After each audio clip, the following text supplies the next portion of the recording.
Hello, everyone out there in radio land and in social media land. I am Larry Rodarte. It's Friday. We are taping our show today. Usually we do it on Tuesday, but we're here on Friday and we got a lot to talk about. And so come on into the room, come into the Mi Gente on Air uh, live stream, if you will, and join me today as we talk about a number of different topics and happenings that are happening in our community. And so I want to just kind of see if anybody's coming into the room today. I've got my producer here, Matt Lester. He's going to be joining in on the conversation. Yeah, and we're going to talk about my trip to San Antonio a little bit. What happened there with Eli de Reina and Stephanie Montiel, two of the great Tejano artists. We're going to talk about the Tamale Taste Off that's happening this Sunday at the Union Civica Mexicana from 11 to 4. We'll talk a little bit about what's been going on in the country. There's just a lot to talk about, and as somebody who's involved in journalism and has a podcast like I do, I just look at all the other podcasters as well as journalists out there, and there just seems to be an abundance of everyday news that's happening throughout our country. And just it's like always there's breaking news and everything else, and I look at back at my career in the last 30 years and I'm like, wow, times surely have changed. And the news that was produced and put out there 30 years ago surely isn't the news that we are receiving today, especially in the secular media. But there's a lot of influencers who are putting out news on TikTok and other social media platforms. And there's just a lot. It's a lot happening. And I don't know if that's always a good thing. It's not always a bad thing either. But we're here. It's 2025. We're going into 2026, within 2, 3 weeks, believe it or not. And time is marching on. And so I want to invite everybody into the room. Come on in and join me in this conversation today.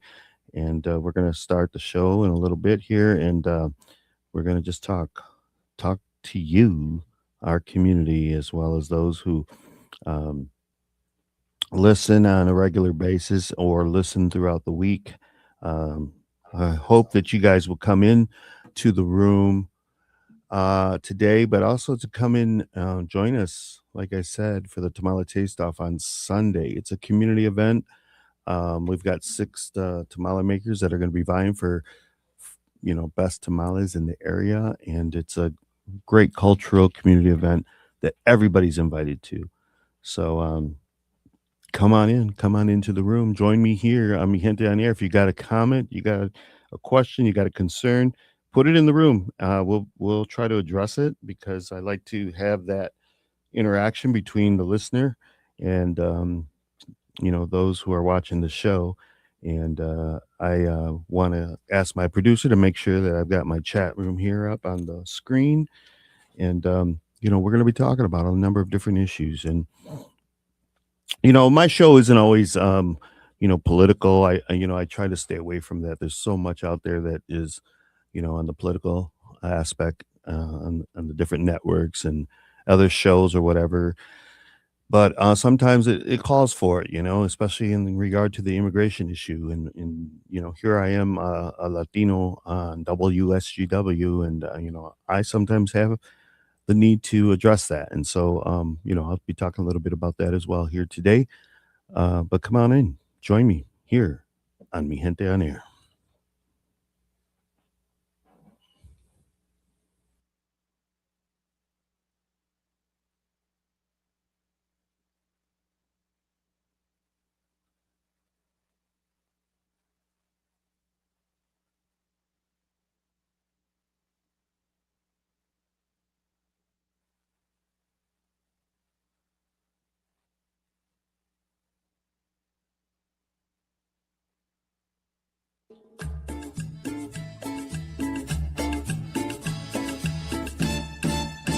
Welcome to Mi Gente on Air on 100.5 and 790 News Radio WSGW and online WSGW.com. Now, here is your host, Larry Rodarte. Cierra esa boquita, calladita se ve más bonita. Veas por tu bien, te lo dice bien, si quisiera hablar. Good afternoon. Good afternoon. Welcome to Mi Gente on Air. And you're hearing the great voice of Elida Reina. She is an amazing person that has just retired from the stage, and she has given so much music to Latinos everywhere, particularly in the Tejano genre. And I traveled to San Antonio last week. I had a live show on Mi Gente on Air from San Antonio on the River Walk because I was there to cover her last farewell tour show in San Antonio. And it was an incredible event. And we had a number of different Tejano singers that were there, so many that were in the Tejano genre that I feel they're legends already, and they have had, you know, illustrious careers the last 30 years when the heyday of Tejano was happening in the mid 90s. And, so I want to talk a little bit about that on this show, particularly today, because Elida Reina, she deserves that respect. And she gave a wonderful performance and a wonderful goodbye to the community and explaining why she was leaving after 34 years. She's not actually leaving the music industry because now she has found her life with Jesus Christ and she wants to do Christian music, and she wants to spend more time with her family. And so I think it's her time, and she is able to do this because she's had such an amazing career that has been very successful. And her father has dementia too. And so I think that's playing a part of it. She wants to spend more time and help her mom and, have her parents as long as she can. And she's got grandkids as well. So Elida Reina, her name's Elida Reina. She started her career 34 years ago. She is a wonderful singer. And, I went down there to Texas. I flew right after we had that snowstorm. So I was going down I-75 in not much traffic, but, was kind of leery of the roads, the Michigan highways after a storm like that to get down to Metro Detroit. And I was able to make it, and was really thankful that I was taken out of the cold air and the cold snow that we had and plucked down in San Antonio with 75-degree weather. So that was really nice. But let me play a clip of Elida's press conference that I attended. And, it's kind of a explanation as to why she's leaving touring, after all these years, 34 years on the road, it's going to be a difficult time for anybody. And she's done an amazing job. But let me play a little bit of the clip that explains exactly why she is doing that and leaving uh, the industry. So let me make sure I get the right clip here, though. It's sometimes difficult. And one of the things about her performance that night was that she really gave it her all, and it was really nice to see that other performers in the Tejano industry as well were there to give her support. And she collaborated with a lot of singers as well in her career, and so she was able to have them and invite them to the stage as well to do those duets that she had with them. So this is Elida Reina explaining why she's left. Even 5 years ago, I would have said, "What are you talking about?" No, I would never consider anything like that. But my heart, when God enters your life and you say yes to Jesus, your heart changes. You have a heart change, and you just are not the same person. And you don't understand. I feel like my friends in the industry, they're like, why? Or, people are like, I don't understand. Like, you have such a great career, and you've had such great success. And I have, and I'm so grateful. But something just starts to happen where your life starts to change. And you also, I have a beautiful family that back at home because I've been on the road so much that I don't really get to cherish parents. My parents, they're older now. My mom is 75. My dad's 78, I believe. I want to spend more time with them. And I've had this beautiful platform for so long that I'm able to do that, you know. But I would love to record some Christian music. Definitely, that's in the near future. And you know, like Freddie's told me, you're more than welcome to come. And you know, Freddie's a very spiritual person as well, and he's all about, you know, putting God first as well. So when I asked him, he was like, "You're always more than welcome to come and record and whatever that entails. Honestly, that's God's plan. Like I'm just waiting for him to show me the way, and I know that if we lean on God, He's going to show us the way because, like I've always said, you know, He says, not me. He says, if I provide for the birds, how am I not going to provide for you that you mean more to me? And that's not just me. That's for all of us. Is that we always worry about the next day, like how are we going to do this or do that? If you have God on your side and you pray, He's going to provide for you. And He, like I've always said, God is in my boat now, so I'm going to be okay. So that was Elida Reina. She's a Tejano star who has been singing in the industry for 34 years, had a really nice career, and has given us some really good songs and music. And she's a writer as well. Very talented, very beautiful inside and out. And we had her here in Saginaw on three occasions where we've had dances, and she performed at the Cinco de Mayo in 2024 and at the Volt concert hall there. And so she, it was really heartfelt to see her at the Majestic Theater in concert and singing these hits that she's had for many, many years. And it was really nice because I was treated very well there as press, and I was able to kind of have a full circle of, being around these big personalities in the Tejano genre. When I started Mi Gente magazine in 1995, um, my first interview was with a Tejano star, my first celebrity interview, I should say. And many of these artists that were there at Elida's final farewell tour concert were there present as well in San Antonio. And I got to go backstage, wait in the wings, and watch the show from there as well as from the front. And it just was really special. And it shows how blessed she was as an artist with this tremendous voice, born in San Antonio. And it came to full circle for her. That's why she wanted to do the show there at the Majestic Theater.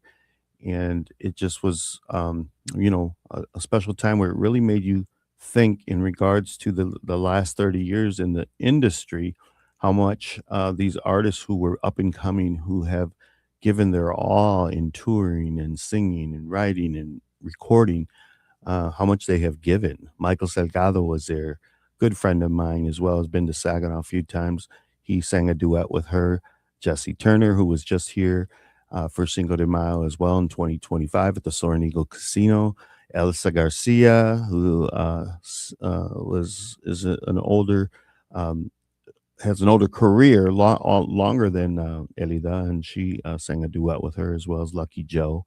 Um, so it was really a really nice show. And at one point, you can see in some of the videos, even on TikTok, her father, like I said, who has dementia, um, he was at the front of the stage, got up and was dancing right at the front row, and she was singing to him, and it was really touching. It was a really touching moment to see and witness that as well. So Elida Reina will not be, performing on the road anymore, but she has said that she wants to do Christian music, maybe a Christian album. She wants to sing for Jesus now, and it's a beautiful career move that I hope the best for her, and I'm looking forward to her singing Christian music as well. In my trip to San Antonio as well, the following night I attended Stephanie Montil's concert. I've had her on my show at least on two occasions. Another Tejano singer that has an amazing career, over 30 years. She was celebrating last year, and she gave it her all too. And it was really a special moment with her because as she was thanking everybody who was there in attendance at the Empire Room, it was her birthday celebration and her final concert for the year. She was mentioning her friends from the state of Washington and from the state of Arizona, and she was mentioning those that had come from afar. And I got up from my table and I stood and went to the dance floor and raised my arms. And she looked at me and I looked at her and she said, "Larry?" And she goes, "Oh my God, Larry, he's from Michigan." And everybody clapped, and it was quite funny, but it was really nice because I consider her a good friend as well. And she's been to Saginaw on a number of occasions. We had her at the Union Civica Mexicana and had a really magical show with her. We had her for Cinco de Mayo maybe 2 or 3 years ago.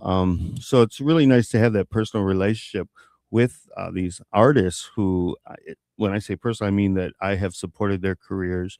They're very appreciative of that. I've played their music here on Mi Gente on Air. I've written about them in Mi Gente magazine, and we I have witnessed this for through the years, all these careers.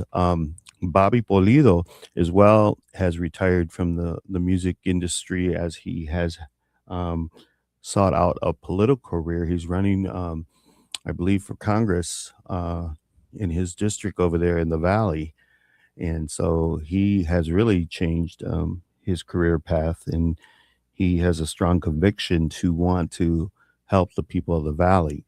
And so Bobby Polido has also retired, and he was one of our big, big stars who also crossed over into Mexican regional music genre. And it's just been really nice. I hope to have him on my show again. I had him maybe 2 years ago to talk about where he's going now with his political career. But it's been a nice time to see all this, in the midst of all. Elida was retiring. She had this great show at the Majestic Theater. And the following morning, after everybody was celebrating Elida's career, it was a sold out event. The following morning, we woke up to the breaking news that Selena's father, Abraham Quintanilla, passed away at the age of 86. And so that was really shocking as well because whether you liked him or you didn't, Abraham Quintanilla was huge in the Tejano genre and Latino music. He have gave so much in bringing forth Selena in Los Dinos. Selena, his daughter passed away in 1995. Because the president of her fan club murdered her, shot her in cold blood, and Abraham Quintanilla and the family and fans for 30 years have carried that around what happened. And anybody can tell you pretty much where they were when the news broke that Selena had passed. But Abraham also was a performer in his own right before he had brought his kids into, um, their band, Selena and Los Dinos. He had a band when he was a young man. It was called Los Dinos.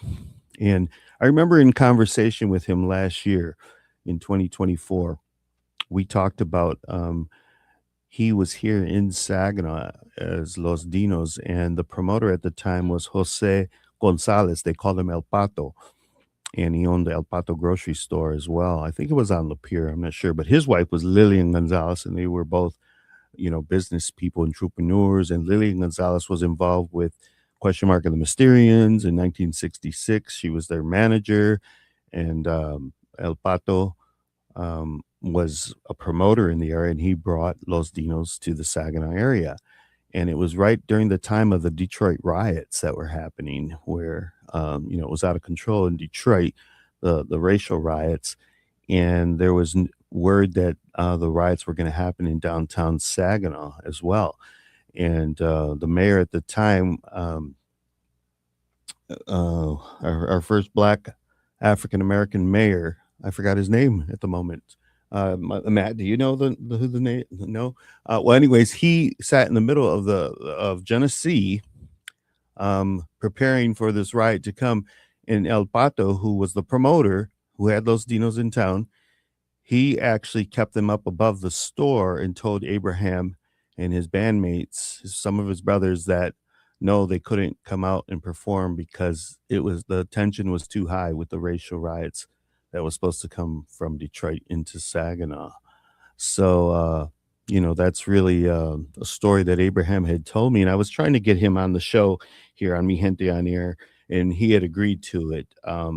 But then time passed us by, and things happened for whatever reason. We weren't able to get him on the show. But my condolences to the Quintanilla family. AB announced it on Instagram on Saturday morning that his father had passed away at the age of 86. And Chris Perez, who is the husband of Selena, and we had him here for Cinco de Mayo in 2019. He put out a message, and they had kind of a contentious relationship because he didn't want Selena to marry Chris way back in the day, and they eloped to San Antonio from Corpus Christi and got married. And there's just been um, thank God that they had made up any differences that they had, and he put out a really nice message on Facebook saying that he admired his father-in-law and will miss him. And then the very next day, Chris Perez, his own father, passed away. So he lost his father-in-law on Saturday, and then Sunday, his own father, passed away. So condolences to Chris Perez, Selena Quintanilla Perez's husband. He had a hard weekend, and I think the whole Tejano world had a hard weekend with all these passings because also Manny Guerra, who was a producer and produced many of the songs that we listened to, also passed away within hours of Abraham Quintanilla. So a lot happened, and then this was happening all while I was down in San Antonio, and it was kind of if you watch the Selena movie, you see them so much in San Antonio, and you see the San Antonio, the city landscape, and the bridge that she's and Chris sat on. I mean, just it was I don't even know the word for it all, but to be celebrating Elida's retirement and the great music she put out, and then having the knowledge that Abraham Quintanilla, this giant in the music industry, who I knew personally, worked with him as a promoter, bringing artists to this area. Jimmy Gonzalez, as well as Jay Perez to the Soaring Eagle Casino. He actually, Jennifer Pepena, when she was only 14, he was the one that brought her here to the CAC with me. And, so there was just a lot of connections through the years, and I did consider him a friend. And so, I was sad to see that after all these years, and he was the protector of Selena and Los Dinos, his kids, but also, really the protector of Selena's legacy these last 30 years posthumously, where, some people were upset with him about how he handled things, but he handled business and he was protecting his family and his interests. And you can't fault a guy who so consistently did that throughout the years. He never wavered from that. And the last time I got to see him was maybe 10 years ago at the Selena Como La Flor event down in Corpus Christi, the first annual one. And, he always recognized my face. He may have forgotten my name, but he always said, "Hey, you're that guy from Michigan with that magazine," and he always remembered that, and that's how he addressed me. So, it was quite funny. It was nice, and he always looked out for me as well, and allowed me to go on the bus during that festival Como La Flor and meet Chris Perez. That's when I met Chris Perez the first time, and I had a shot or two with him on the bus, and it was thanks to Abraham Quintanilla, and so. Um, Again, condolences to the family. And I just think about that great reunion in the sky that he had to have with his daughter. And I believe that my faith teaches me that we will see our loved ones. And I hope that they had the biggest hug in the whole world for Abraham to see his daughter again. And that's what he said. He hoped that he would see Selena again someday. So hopefully, I know, and with my faith, like I say, I believe that wholeheartedly. But so yeah, that's what was happening.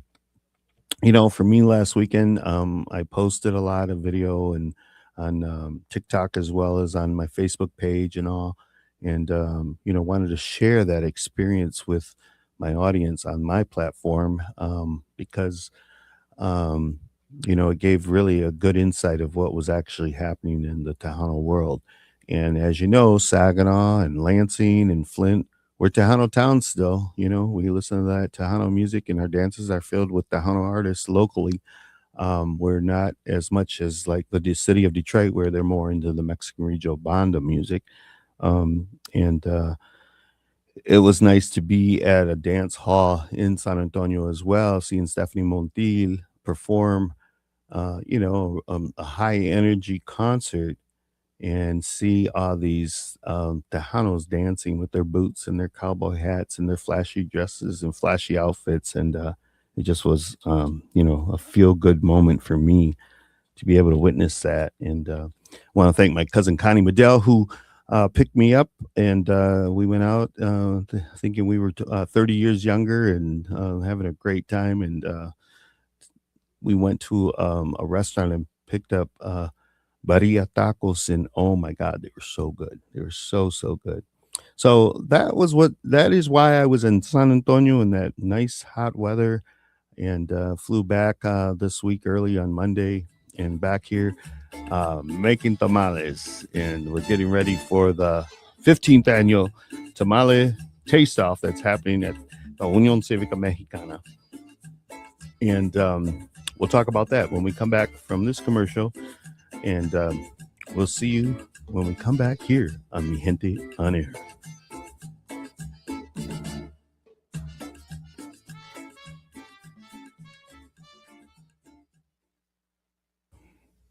All right, all right. Thank you so much for being with me here today.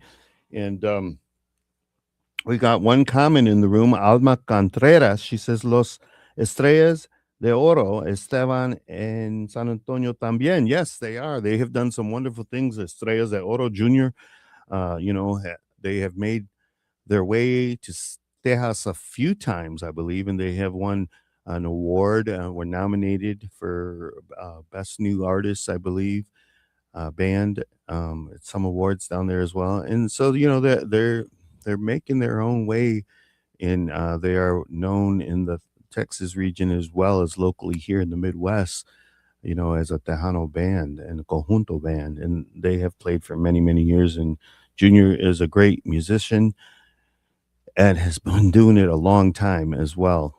So you got to really give it to these musicales who have this in their hearts to play music for a long period of time, and they are gifted, they are talented, they give us back, they provide the soundtrack for the dances that we dance to, and there's nothing like listening to a live band at a dance hall and being able to dance. So thank you for that comment, Alma. And Junior and Los Estrellas de Oro, we've had them at the Unión Cívica a few times through the years, and we've seen them on the stage at Cinco de Mayo as well. So it's wonderful to see that they're continuing on, and Toro is part of that band as well. And it's just nice to see them still performing, and we wish them continued success in the coming years. So we're going to go back into the show, everybody, and talk a little bit more about the Tamale Taste Off coming up this Sunday.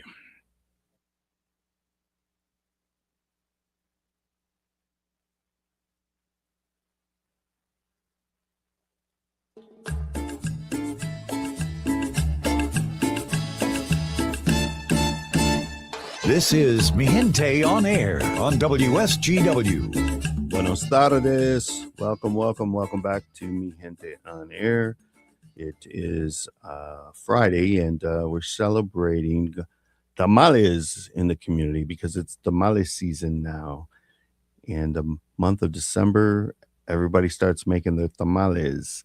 And let me tell you this, because I'm a tamale maker. We make them for the Unión Cívica Mexicana. We sell them out of there, sometimes for fundraisers. But the group came together last Friday, and they really put together like 60 dozen tamales that we will have for the tamale taste off. And I want to say this, tamales, go way back to the Aztecs and the Mayan indigenous Indians, and they have proceeded through the generations to today, and probably pretty much make them the same way. But usually they're with pork, and they have a masa that wraps them up and makes them real tidy into these tamales.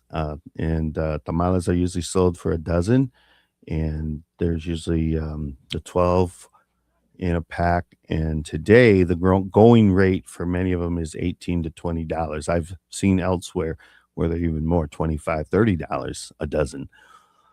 But what I want to say to everybody and those listening in the radio listening land is that everything has gone up food wise, as we know, and they it has really gone up the cost to make a tamale as well. The leaves, the corn husk leaves, which pretty much farmers kind of just throw away, right? After they harvest the corn. Well, those leaves that are picked up at, say, some of the local stores, they're running $10 a pack, and that's about 100 of those corn husk leaves that are dried out that we use for the tamales. $10 a pack is high. I see them coming down a little bit as we get closer to Christmas because for the most part, most families have made their tamales already, or they're making them for Christmas. Because there's nothing like having tamales during the Christmas holidays and having tamales under the Christmas tree on Christmas Day. And then after Christmas, you eat them with your coffee in the morning. It's tamale season, and so not only the corn husk, but the meat that we use for tamales has also gone up. I remember when it was 99 cents a pound, and now it's like 100. I mean, $1.59 a pound, or 1.89 a pound. Sometimes you can buy one and get the other one free. That's the real deal. And just everything has gone up in making tamales. Now, that's one thing, right? The cost, that's one thing, and why it's justified to have these tamales so expensive. If you like tamales and you like a good tamale, you're going to pay a little extra this year because the cost has gone up, every year. I remember 10, 15 years ago, we were selling them, I think, $7 for a dozen, and then $10, and they have continuously gone up. But that's one thing, the cost of the product itself, what you go and buy at the stores. But the other aspect of it is the labor that is put in from spreading the masa and filling them with the pork meat or whatever you're using to fill the tamal. That is very laborious and it is a lot of work. And anybody who has made tamales knows the time and the effort that is put in. Now, today, when I make tamales, I actually use one of those spreaders and it makes the process a lot faster. But there are still people out there who are making these tamales with a spoon and they're put it, they call it embarrar, and they put the masa on the corn husk and they spread it that way, and that's a lot of work. Once you learn that process, though, it's like riding a bike, you always know. And so I want to say to everybody out there in the listening world in Radio Land, support any tamale maker because it's a lot of work. It's a labor of love. It's a cultural aspect of a tradition of recipe that has been handed down in their families, and they are very good. They are very good. I know some restaurant owners make them year round, but that's not something that I'm too interested in. But you know, we're in the holiday season now. It's Christmas time, and you can't go throughout the month of December without tamales, right? And so, the Unión Cívica Mexicana, the organization that I'm the operational manager to, in 2009, we said, what can we do to bring people together in celebration of our culture and all? And we came up with the idea of holding the first inaugural tamale taste off. And in those days, at that time in 2009, we had El Gallito restaurant. My late cousin Felix Gallardo participated. We had Tony Garza from El Farolito. He participated. We had Jose Costillas from, it was called El Mexicano, is now Coco Loco in Saginaw. They participated. We've had through the years Rico's, they've participated. We've had Maria's restaurant, and they have won. We've had Estrella's Bakery. They were the initial tamale makers that have won first place in 2009. We had Tino's Tamales. We've had TNT, who have won first place. We've had D. Garcia, who won first place. And so we've had a number of first place winners. And what happens is people come to the Unión Cívica Mexicana, wherever we're having the event. They pay an admission fee of $5, and they get to go around and taste the different samples of the tamale vendors that are going to be there. This year we have 6 to 7 tamale vendors, and they provide 20 dozen of tamales that are broken down in threes. And you can go around and actually taste each one, sit down at your seat, taste each one, and then judge which one you feel is the best tamal. And that is who wins the contest. And the the thing is once you win it, you have the bragging rights of the best tamal in Saginaw, tamales. And it's really nice to see because, like last year, um, Fuego Mexican Barbecue won first place. And then two ladies came in at the last minute. They taste the tamales and they voted for Cruz's Kitchen, and it tied. So we had a tie between two tamale makers. They're both coming back this year to defend their crown. And then we've also got Tino's Tamales coming back, who has won at least 3 or 4 times the tamale taste off. And so we've got three or four actually past tamale taste off winners who are in competition this year. So it should be pretty good. So if you're coming, and I encourage you to do so, you know, you're going to get some good tamales that are our favorites in the community. So come on out, everybody, this Sunday, December 21st at the Union Civica Mexicana from 11 a.m. to 4 p.m. And we will have six tamale makers that are vying for that first place prize. There will be other foods there. There will be mole that's going to be served by the Civica. We've got menudo by Cruz's Kitchens. We got mangoladas by Cobb King. Really good, refreshing drinks. There's going to be a lot of cultural, good Mexican food that is going to be served and you're able to purchase. We're going to have as well the carnita tacos, patitos, pretty much everything there if you're hungry. So come Sunday, come after church, what have you, and enjoy the cultural culinary displays that we have and offering of the food with the tamale reigning as the specialty that day. We're also going to have tamale dinners that will be served by the Union Civica Mexicana. So a lot is happening in regard to that. And Fuego Mexican Barbecue, who won last year, will be competing again with Cruz Kitchen, the longtime store that's on Martha Street in Saginaw. We have Tino's Tamales, who had a restaurant on Michigan Avenue, and they won in the past for like 4 years, like I said. They'll be competing as well as Dos Cocineros. She was out there last year as well. She'll be having a table this year. And the Union Civica Mexicana will have their tamales as well competing. And we have one lady who she's under M&M tamales, and they will also be there.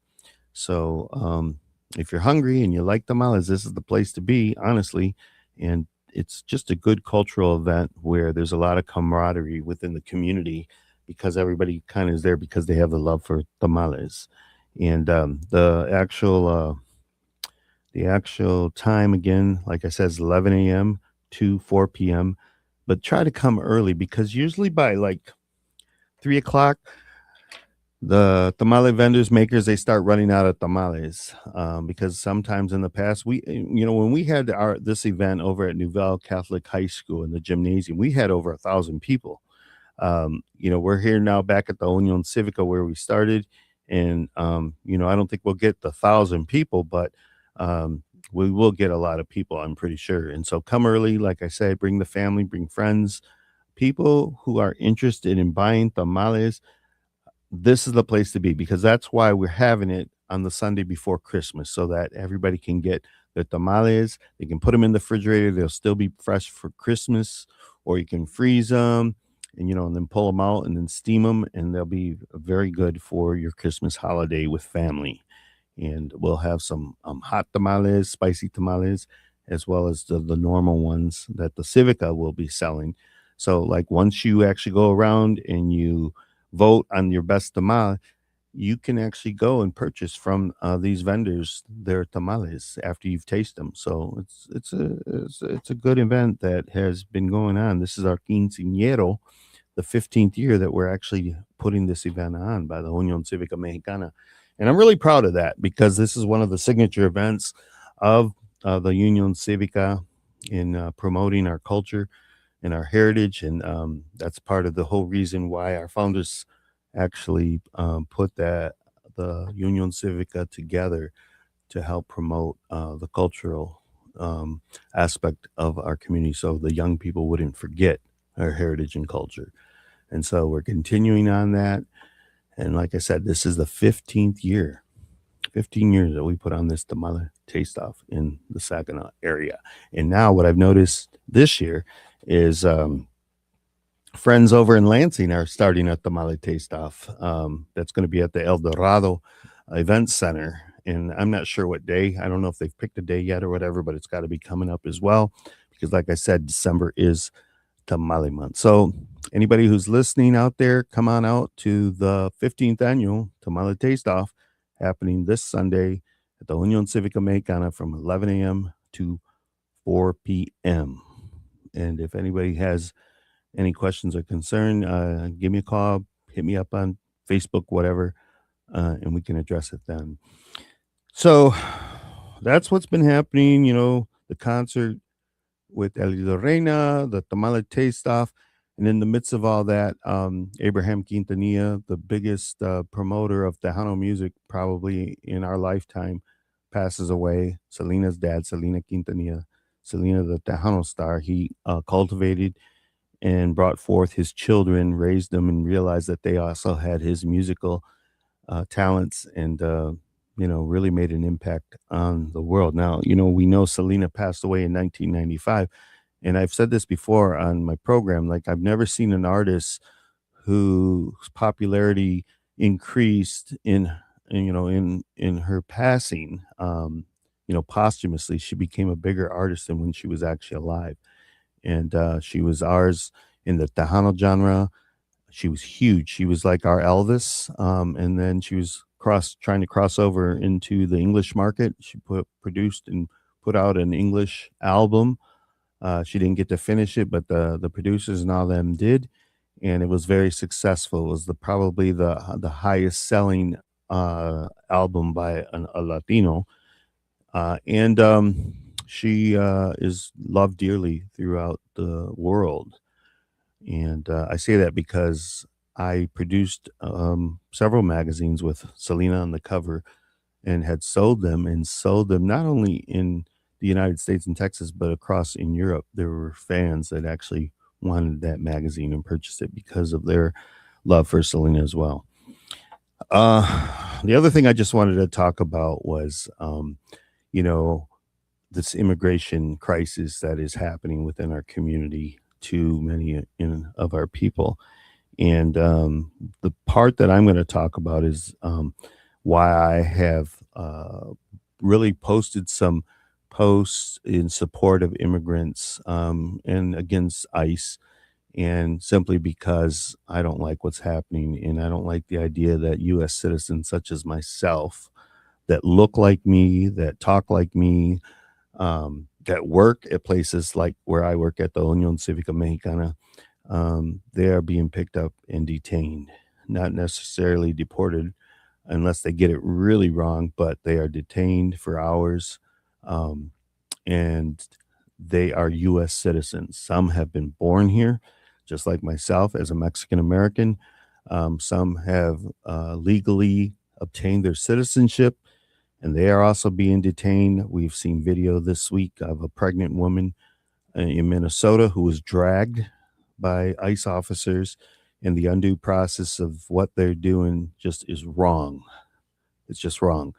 And, so much of what I have posted in the last month or two involves immigration and ICE detaining individuals. And people get mad at me. People in my family who are family members, they get mad with me for posting those. But I don't care. I'm going to post it. I'm going to, fight against what is happening in our country simply because I think it's wrong. I think it's inhumane. And one of the things that I feel is important is by showing the world what is happening in these undue processes and arrests and detainments. That if we show the world and the world sees this, that the pendulum will swing to the other side. I hope politically, and that, by next year's midterm elections, people will remember. They will remember what this administration has been doing in regards to immigrants, how they have vilified not only the immigrants and migrants of this country, but many Latinos. And I know many of us um, in our community we're concerned. There's anxiety that is happening because of this. It can happen possibly to us, even here in Saginaw. And so, yeah, we're going to have concerns and we are going to fight back because we are here. And like myself, I'm a Mexican American who was born here, lived all my life, and yet I've had people tell me to go back to my country. My country is America. I am here. I am a U.S. citizen, always will be. And, I'm going to take that platform that I have and utilize it for the betterment of my people. I've always been that way. That's just how I roll, because I think any civil rights matter that is unjust, I'm going to take that mantra up and say, it's wrong. It's just wrong. And so much has happened on a daily basis, and that's kind of what I was referring to when we were talking about being a journalist in this country now. There's always breaking news and things happening. In the midst of when I'm in San Antonio and all Abraham Quintanilla passes away, we also have Rob Reiner who passed away tragically. With him and his wife being murdered by their son, and then the aftermath of that and what President Trump had said in regard to their passing, having Trump derangement syndrome, and that was part of why they had passed and all, and I mean, it just was so unruly and it was so uncalled for, and at a time when we had one of the ugliest weekends because of the shootings at Brown University and at in Sydney, Australia, rather than bring the country together, President Trump, just is continuously polarizing our country. And we're better. We're better than that. And I think there is more that we have in common as people than the divisions that I think are caused politically. So, uh, it's just something that I have on my heart because it was a tough weekend in the midst of me celebrating Tejano music and all. It just was really tough because Rob Reiner, uh, I didn't know him personally, of course, but I knew him through his role as Meathead on All in the Family for years. Watch that 12 years, 12 years of that series, which was groundbreaking. Where he was a liberal, Archie was the staunch Republican, and they went at it pretty much on every show. And they brought up a lot of issues through the years of that show. And he gave a great performance as the son-in-law of Archie Bunker, and comically and dignifiedly, they actually brought forth these issues that were our country was addressing at that time in the early 70s. And here, 50 years later, he dies tragically after producing some really good movies in our country as well. Um, and so, A Few Good Men, The Princess Bride, that comes to mind right now. And there was a number of them. Stand By Me.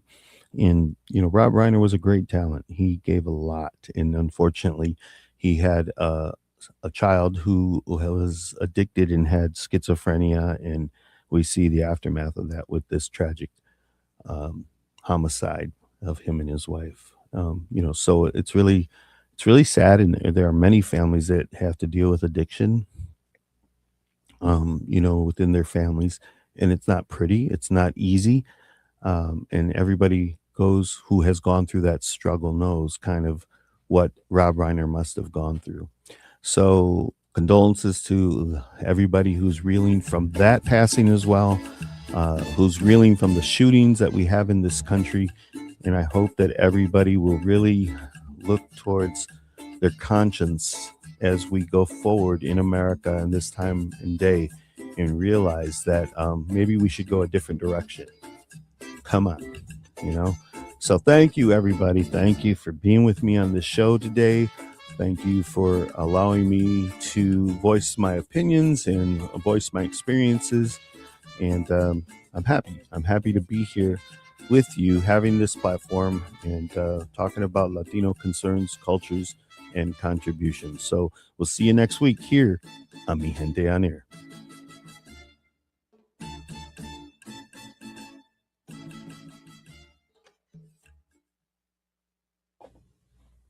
All right, thank you, everybody. I hope that everybody understands where I'm coming from this week, with a heavy heart, of course, but also we're right in the midst of the holiday, and it's tough. Times are tough for everybody. I think our dollar doesn't go as far as it used to, and there's just a lot of tragedy, with the gun violence here in America.